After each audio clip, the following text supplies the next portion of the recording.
Decades ago, I started growing food in my front and backyard, and I realized that my mission in life is to inspire and empower others to grow their own nutrient-dense, healthy organic food. Because of this, a lot of people have come to me with their gardening questions over the years, and that got me thinking, what if we put together a community that would help budding gardeners blossom?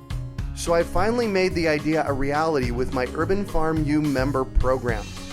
Each month, your membership includes 3 live online events, a monthly class, a chit-chat with an expert, and a monthly coaching session, plus access to the experts on our member page and a significant discount on our signature courses.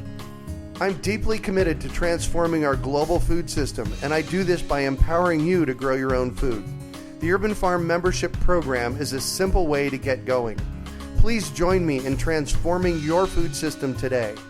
To learn more, go to urbanfarmmembership.org or text membership to 33444. That's urbanfarmmembership.org or text membership to 33444.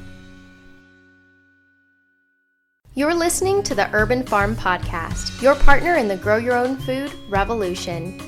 Whether you've just been introduced to urban farming or you're a lifelong advocate, we're sure you'll leave feeling more informed, equipped, and empowered to dig deeper into the soil of your local food economy.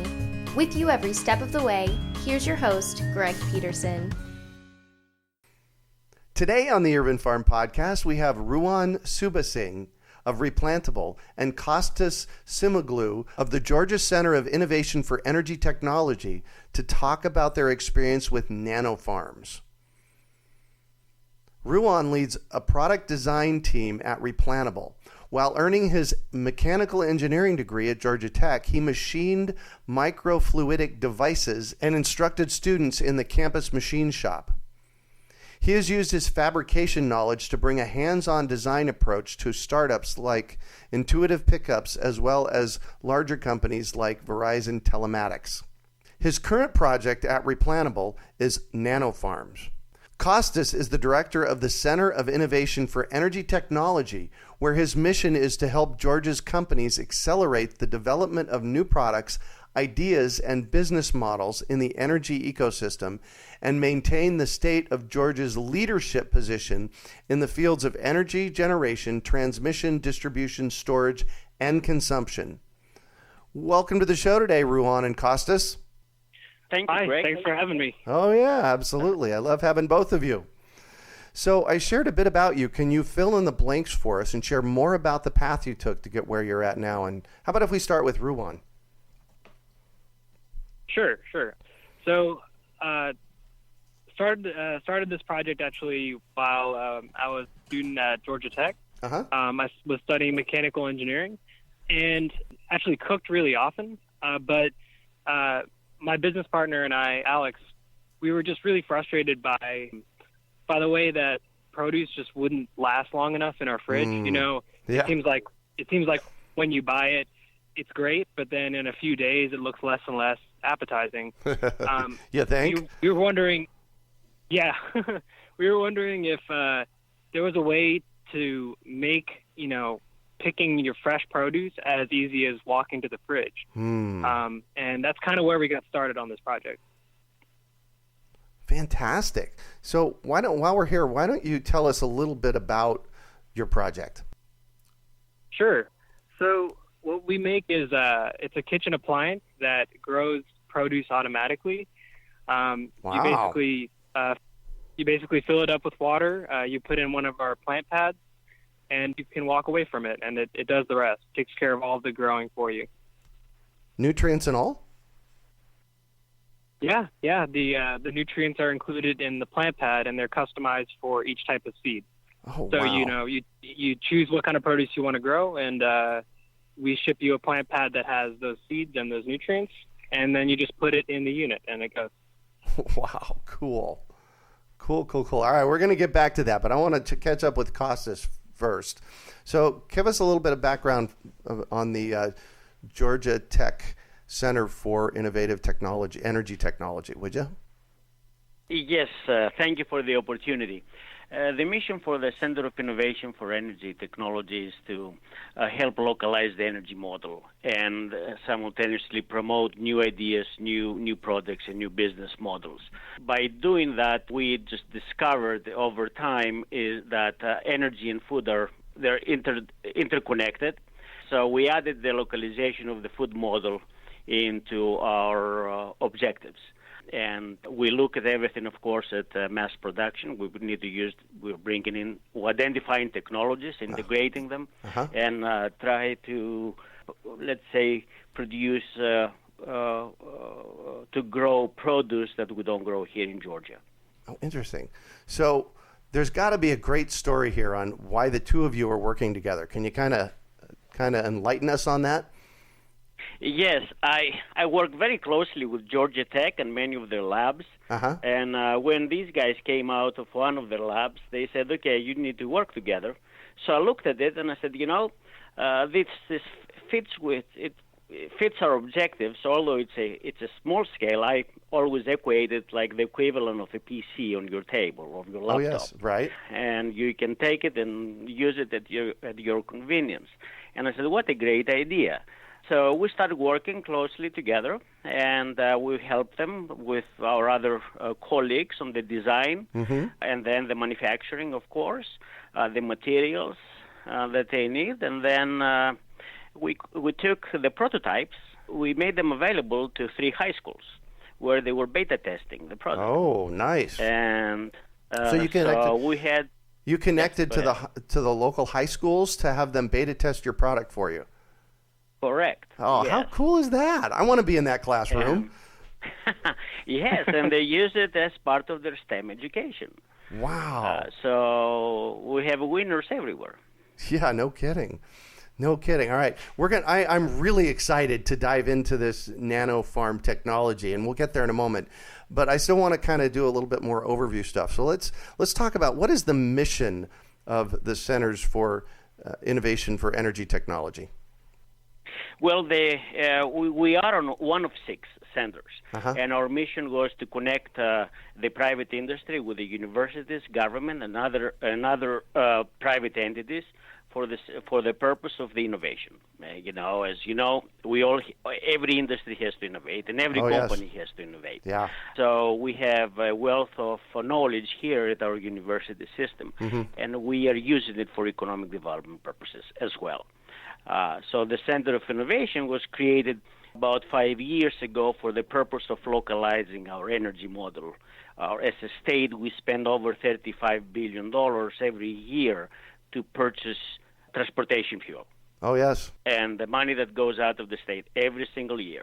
So the objective was to use what I call our unfair advantage and localize the energy model. We have a lot of biomass, we have a lot of sun, we have a lot of waste, which is agricultural, industrial, and consumer. How can we use these sources to generate energy locally? So we keep the money. But while we're doing this, we said, sometimes we cannot generate a lot of electricity doing that. We can generate smaller amounts. Right. So how can we take that energy and produce something of higher value, like food? And that's the localization of the food model came into the mix. And we say, what a great idea. We can conserve energy, we can conserve water, land, by using technology in control environment agriculture. It was developed from the University of Arizona. Yay. And so we started reading more and more and more about it, and then we identified the technologies that are out there around the world, and we're trying to piece them together to have our first major project in the state. Nice, and that's your project with Ruwan. And it's one of the projects. One of the projects. Yay! Excellent, excellent. So from a like a 10,000 foot level, why is it important to localize the energy model? Well, if you go back from the history of humanity, why do we have wars, right? First it was food. Oh, yes. The tribes were moving, right, around for food. Then now it's energy. We all try to protect the supply chains. Well, think about this, and We started with 2 people. Now we have 7.1 billion people, and in 35 years, we're going to be 10 billion people. Yeah. How do you feed us all? Oh, yes. So we have to use technology, Uh-huh. and for purposes of not only security, but for health and nutrition. When you grow food in a controlled environment, agriculture, you don't have chemicals, you don't have pesticides, no pollution, anything. So you are addressing you solve many problems, in other words. Yeah. So it is hugely important. Nice. So this is one of your projects. Do you have any other projects around localizing the food model that you can talk about? In about 1 month, I will be. Uh-huh. All right. Okay, good. So then I want to definitely stay in communication because I am all about creating local food systems and local food economies. Okay. So how did you help Replantable? Well, initially, as I mentioned, we introduced them to another group at Georgia Tech in the manufacturing. So they helped them with the design of the product and the materials and the prototyping. And then we introduced them to a company to help them with the outsourcing, the production of this. How can you source the materials and produce them and produce it at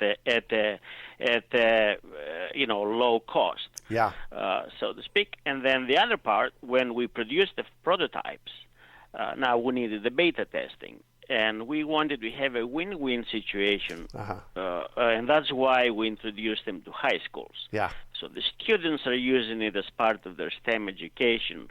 Nice. They're giving us ideas to what they wish to see. They learn, and also they understand the benefits of controlled environment agriculture. Mm-hmm. And these guys are going to be the innovators in 10 years from now. So. Yeah, exactly. So I have a question for you. Do you have one of those sets of students that were like stellar in the high school? They was just part of their science class.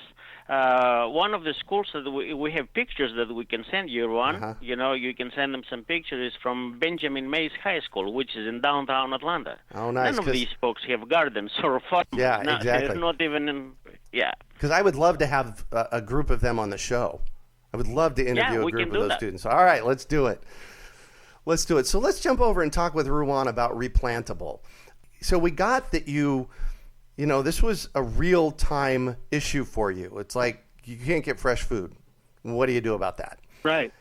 Right. So how did you come up with this idea of Nanofarms, and what are they?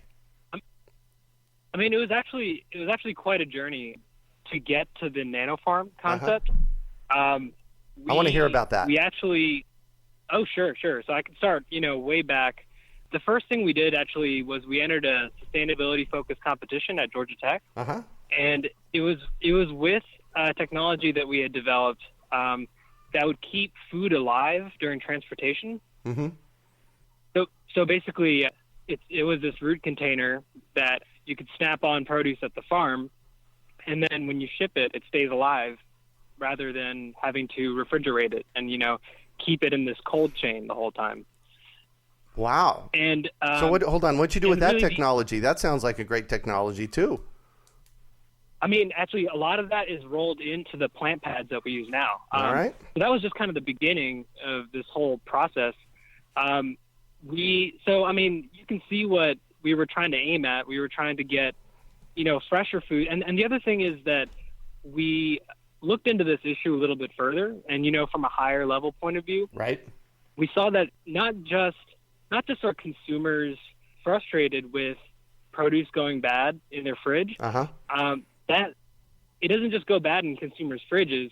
It goes bad during transportation. Mm-hmm. It goes bad on the supermarket shelf. Mm-hmm. And when it all's said and done, more than half of the fruits and vegetables we grow in the U.S. are just thrown away. And that just blew our minds. Hold on, how much? More than half. So it's like 53% or 52% of all fruits and vegetables grown in the U.S. never get eaten. They just end up in the landfill. Wow, that's a staggering really number. Staggering. Yeah. Yeah. That made us stop, and that made us really. I mean that made us put the steam on. Full steam ahead with our project because not only is this a personal issue for us and consumers, but, it's a higher level issue with our food chain, our supply chain. And that's kind of where we got this paradigm shift where we kind of realized that we've evolved into treating food like we treat iPhones or something, produce them in mass quantities, put them on trucks, ship them, warehouse them, and all this takes weeks. So by the time, consumers get the food, it's technically there and it looks okay, but it's really not fresh anymore. Yeah. So there's not a whole lot to it. So that's, yeah. So getting back on track, that root container idea was one way we thought that we could reduce the amount of food that spoils during transport and get fresher food to customers. Uh-huh. Wow. So that didn't work out. It was actually a bit of a failure. That's all right. And that's how we learn, right? Yeah. And it's partly, it was a business, it was a business thing. We didn't understand our customers well enough because the customers for that are farmers. And when it comes down to it, it's bottom line, right? Yeah. These farmers make hardly anything, margin-wise. The margins are very thin on produce that farmers grow. Yeah.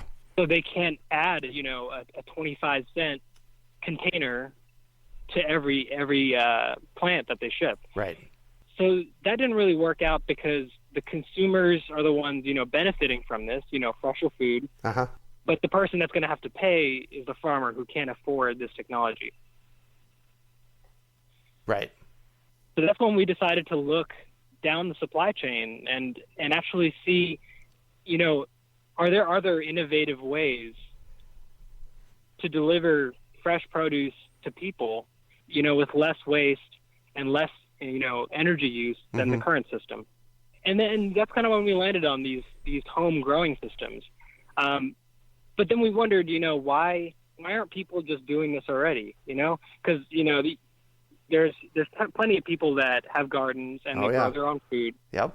But why isn't it a majority of people?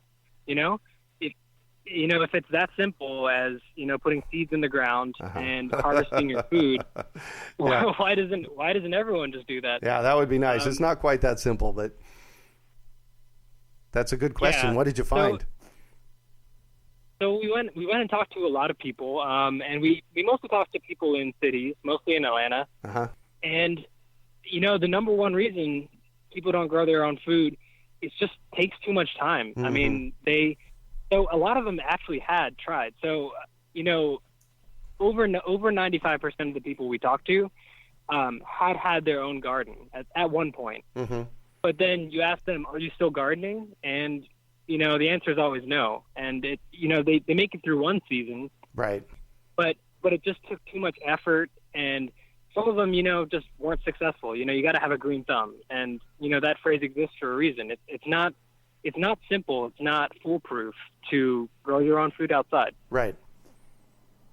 So that's when we thought that there could be a solution to make it foolproof. Uh-huh.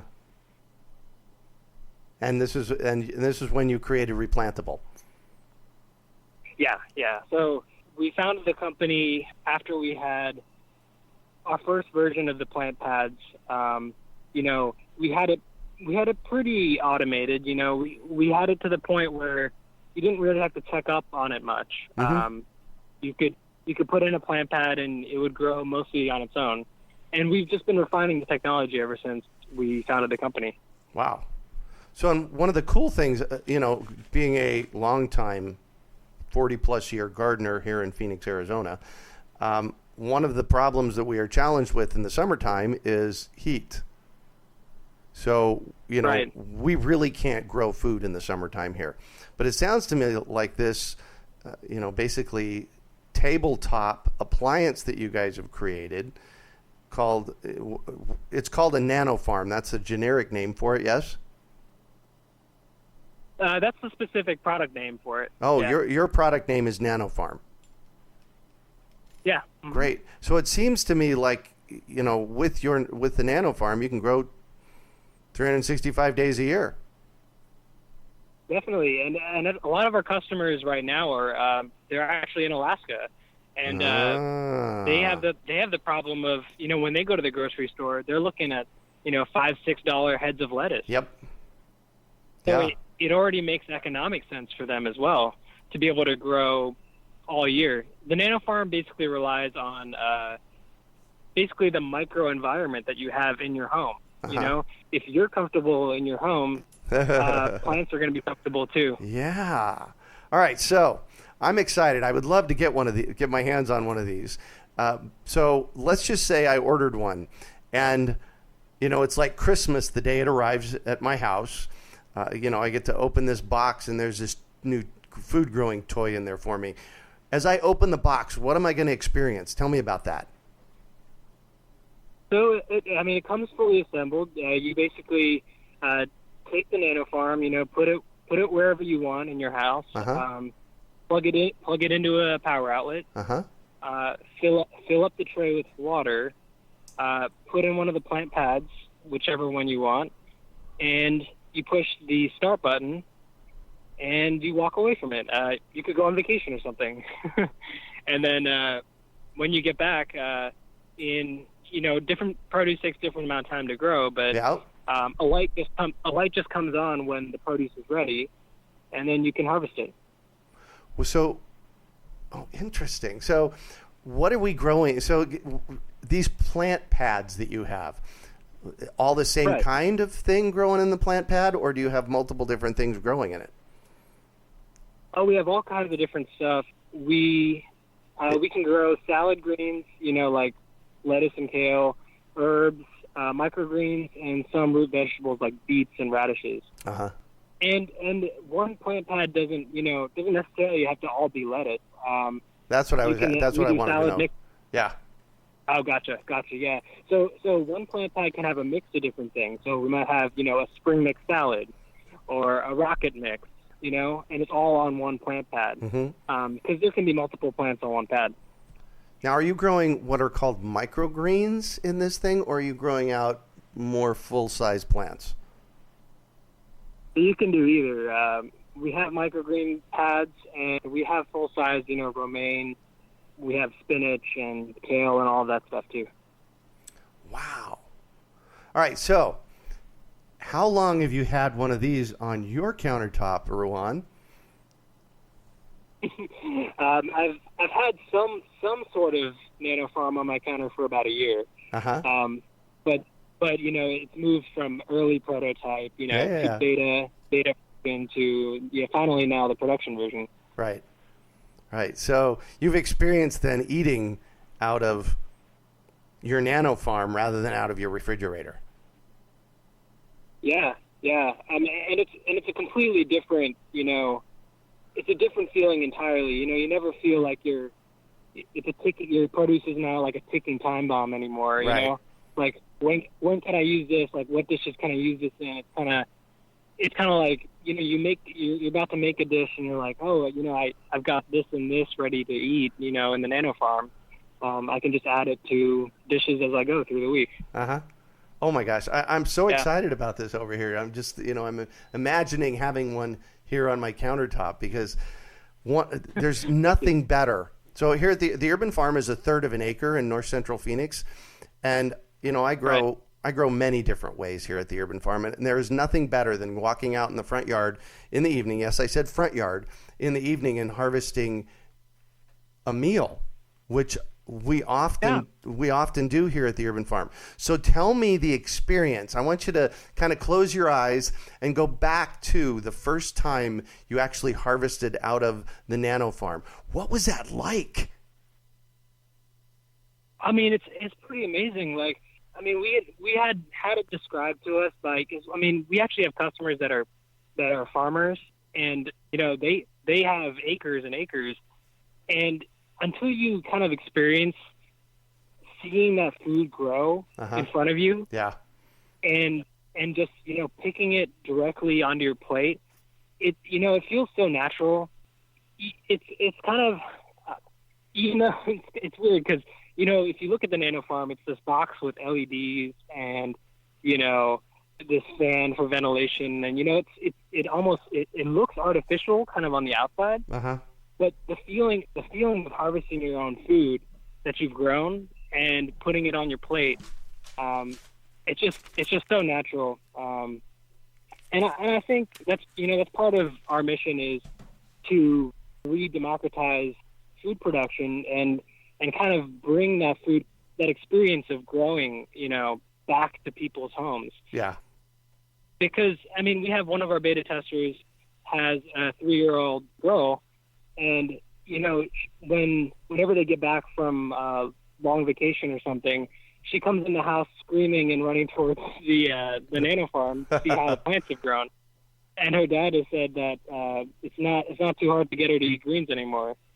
I think, if it's not this bitter thing that you buy at the grocery store that's disembodied from the ground, yeah, it's it's more appetizing that way. Yeah, exactly.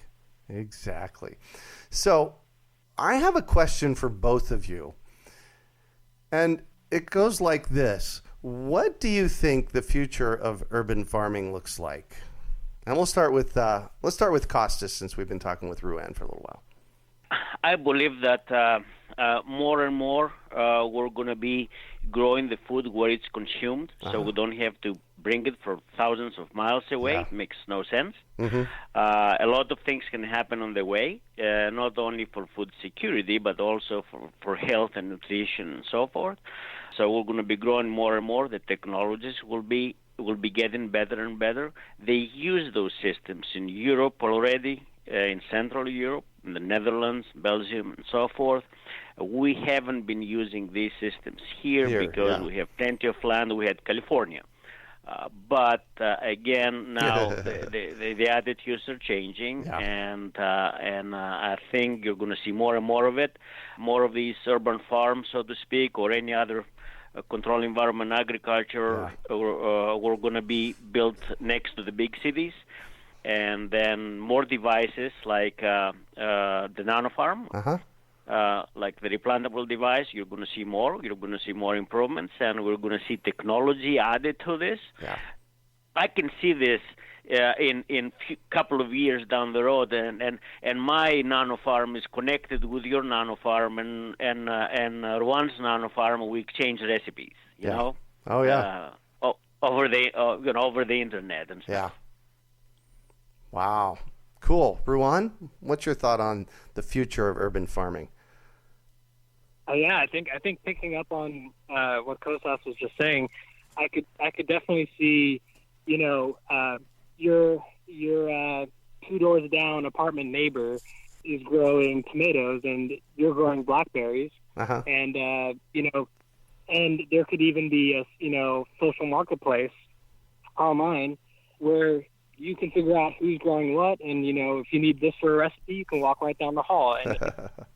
And kind of similar to the way subsistence farming used to be. Yeah. But denser, in an urban environment. Yeah. And I think this hyper local food, it's really the extension of the local food movement. We've seen farms get bigger and bigger historically, as industrialized agriculture took hold. Yep. And now we're seeing the value of smaller and smaller farms. Yeah. Out in suburban and rural areas. And I think it's about time for urbanites to get on board too. Yeah.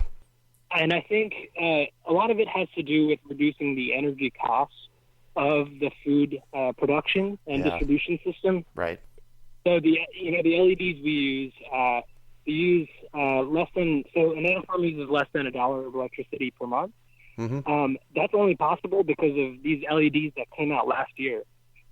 Oh, right, of course, because the technology improved. It's crazy. I mean, Moore's Law, it applies to LEDs, which is crazy because, LEDs don't improve computing power. They produce more and more light with less electricity. Yeah. I think we might see a shift in the future. Rather than shipping, growing things on farms and shipping them thousands of miles to urban centers, we might put solar panels out where there's plenty of sunlight and ship light essentially into cities where they can grow food. Yeah. And I believe that could be a more carbon effective and energy effective way for people in the urban environment to grow food. Excellent. Well, I've been saying for quite a few years now that I believe the solution to our local and global food systems problems are local urban farms. So we're on the same page there. I love that. So, Ruwan, Yeah. I noticed that I didn't ask you a question that is kind of obvious, and that's how much food can you grow in this thing? So one Nanofarm, you can grow, if you're growing salad greens, say you're growing lettuce, for example, you can grow 2 of those boxes of salad at the grocery store. Oh, yeah. So you can grow about 2 of those off of one plant pad. Oh, okay. And that takes 4 weeks. To grow. Uh-huh. In terms of, so another example would be if you were to grow an entire plant pad of basil, Uh-huh. that would be about 6 of those little herb packs that you buy at the grocery store. Oh, right. Yep. So that kind of gives you an idea about the amount. Yeah. And also the Nanofarm is designed to be used as a modular system. So you can have 4 modules. Uh-huh. And that helps because then you can stagger them, right? Right, so exactly. You start one week, so every week you have, a couple boxes worth of salad to eat. Uh-huh. Sounds to me like you need to make a multi-tray Nanofarm, huh? That's in the future. We actually will be releasing products that do, tomatoes and peppers. Uh-huh. And the eventual goal is to have a fridge-sized appliance, that makes it pretty much unnecessary to go to the grocery store to shop for your produce. Nice. So I'm going to shift on y'all. And Ruwan, I would like for you to talk about a time you failed, how you overcame that failure, and what you might have learned from it. Sure. I'd like to talk about that, before we made the pivot to do Nanofarms and do, in-house farming, I'd like to talk about those root containers and, how we thought that we could change the packaging industry rather than change the growing industry. Mm-hmm. It was a tough failure because we had gotten thumbs up from so many people. What we didn't realize is that we were selectively listening to our friends and family. Yeah. Every idea that you have is really cool to people that are close to you. Right. Exactly. I think we waited way too long to go and ask the people that we would actually need to buy our product about what they thought about our product. So, and I think when we went to talk to farmers, it was a huge letdown to realize that, this just isn't going to work, like, as a solution. Yeah. And, we overcame it by remaining on the same mission, but pivoting the way that we get there. And there was an intermediate stop too. I didn't mention earlier, but we took some of the technology from those root pods, and we actually came up with a prototype of a system that would allow grocery stores to grow produce on their roof. Oh, nice. And so we were running with that idea for about 3 months, and grocery stores were receptive, but the infrastructure required, just from a structural point of view, we would have to get buildings, reinforced, recertified. Yep. It's just so much upfront expense, and then still most of the waste still happens at the consumer level. Yeah. It happens in your fridge, Yeah. So, and I think that process, and we essentially kind of moved down the supply chain. We thought, how do we solve this problem looking at farms? How do we look at this? How do we solve this problem looking at grocery stores? And eventually, we landed right at the consumer, and now we aim to give that power to the consumer. Cool. So, what do you consider your biggest success? I think our biggest success has been developing the plant pads as an alternative medium for soil. Mm-hmm. And that was a long process as well. And it's there's a lot of commonly used soil substitutes, soil replacements. I mean, plants will grow in a lot of things. They grow in gravel, sand, clay pellets are commonly used.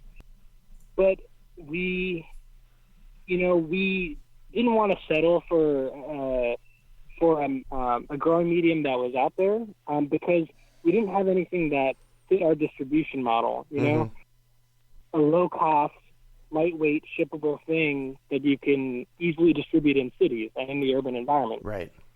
Basically, taking another look at soil as a growing medium and seeing what it does right. And it does a lot of things right. Yes. It holds, just the right amount of water for plants. It allows roots to spread out and search for nutrients on their own. It provides a slow release of nutrients so that, in hydroponics, you have to meter out, nutrients and add it on your own. But soil does that automatically, So we looked at what nature did right, and we incorporated that into our plant pads. And by looking at what the plants can do on their own, I think we got over a lot of the barriers that we were, facing originally. Yeah. And I think we're really proud of what we've come up with, especially since it's remained biodegradable. It's remained, friendly to the earth and able to be renewed and reused. The thought process that you just explained there, that was brilliant. That was brilliant. Looking at what the plants in the soil need and do. Good job. I'm really excited about that, actually. Thanks. So I'm going to actually pitch this question to both of you. And Costas, if you'd answer it first, that would be great. And that's what drives you.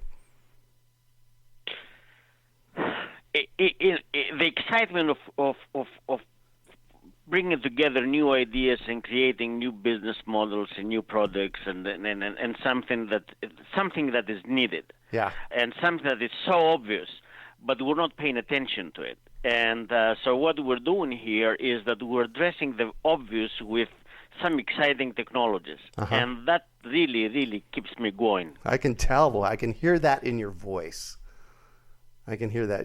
Cool. So, Ruwan, what drives you? Yeah. I think it's really looking at, when we go and demo the Nanofarm for people, we always get this look of amazement. And in that look, I think what we see is they're seeing the possibilities of what this could do for them and what it could do in the future. And I think what that is it's just amazing to be able to give people something that they've been wanting to do, but there just hasn't been any way to do it yet. Yeah. And when you finally provide that tool, that excitement, that look in people's eyes is really amazing. Oh, and with what I do, I'm an educator here in Phoenix, Arizona. I so get that. When the light goes on for somebody and they're sparked by it, yeah, I got it. Yeah, it's pretty amazing. Yeah, cool. So, Ruwan, I'm all about education, and I have to know, is there one book that has particularly inspired you in this process? So, the one book that I would recommend is actually not urban farming related. That's all right. It's startup related. It's what? It's startup related. It's not urban farming related, but it's startup related. And it's the Lean Startup, and it basically describes a way to try and fail quickly, rather than taking a long time to figure out the failure. Yeah. Basically. Yeah. If you had to boil down the book into one sentence, it's that. But that book is the reason we haven't given up yet. Yeah. The Lean Startup. I have definitely heard of that. So, Costas, do you have a book? Yes, actually, I have it on my desk, and I'm looking at it. I've been reading it. It's Design Thinking. It's innovation. It's business innovation. we have a lot of thoughts. There are so many obvious problems that we can solve with existing technologies. Yeah. Like I said, do what is needed, and there are so many thoughts. And I'm reading this book of design thinking, actually written by a Brazilian group. The gentleman graduated here from Georgia Tech in industrial engineering, industrial design, and he took those process of designing a new product and implemented it into the business models. Yeah. And it's fascinating. I'm reading this, and it kind of puts my thoughts together, helps me put my thoughts together. So that's the book I'm reading right now. And the name of it again? Design Thinking. Design Thinking. Ooh, that sounds like a good one to read, too. Innovation, yeah. That's why I do this. Well, part of the reason I do this is to get ideas for reading new books. So thank you for sharing that. So what one final piece of advice do you have for our listeners? And let's start with you, Ruwan. I think my piece of advice for listeners would be if there's a problem out there and you're passionate about solving it, it can definitely be broken down into small pieces that you can look at individually, and and this comes mostly from our learnings from developing the plant pad, but you can break it apart into really easily surmountable, things, and when you put it together, it becomes this amazing solution that when you look at from the outside, it becomes, it's impossible to see that it was a series of small steps. Yeah. Cool. And Costas? I love exactly what Ruwan said. Start with take small pieces and start with what is needed. Yeah. And then go to what's possible and then create the unthinkable. So there are so many obvious needs that humanity needs. We need this as a market. My background is the technology industry, and I remember, in the 80s and 90s, they were developing software that were helping improve productivity and our lives. Now, all we're doing, we shifted into making apps that for entertainment. Yeah. And we have forgotten how to go back and start thinking and creating the applications or the devices that will improve our lives again. Yeah. So, and that's where the focus should be. Yeah. Perfect. Well, thank you both so much for joining us on the show today and sharing your experience with us. It has been a treat chatting with you. So I have one more question for you both, actually. First of all, where can we find out more information about Nanofarms? You can, if you're interested in finding out more about the Nanofarm, you can go to our Kickstarter page. Okay. If you go to Kickstarter and type in Nanofarm, that page will pop up. It's got plenty of resources for you to find more. Perfect. And we'll have your information on your podcast page here at the Urban Farm, and that'll be at urbanfarm.org/nanofarm. So we'll build that into it as well. So, and how do we get a hold of you, Ruwan?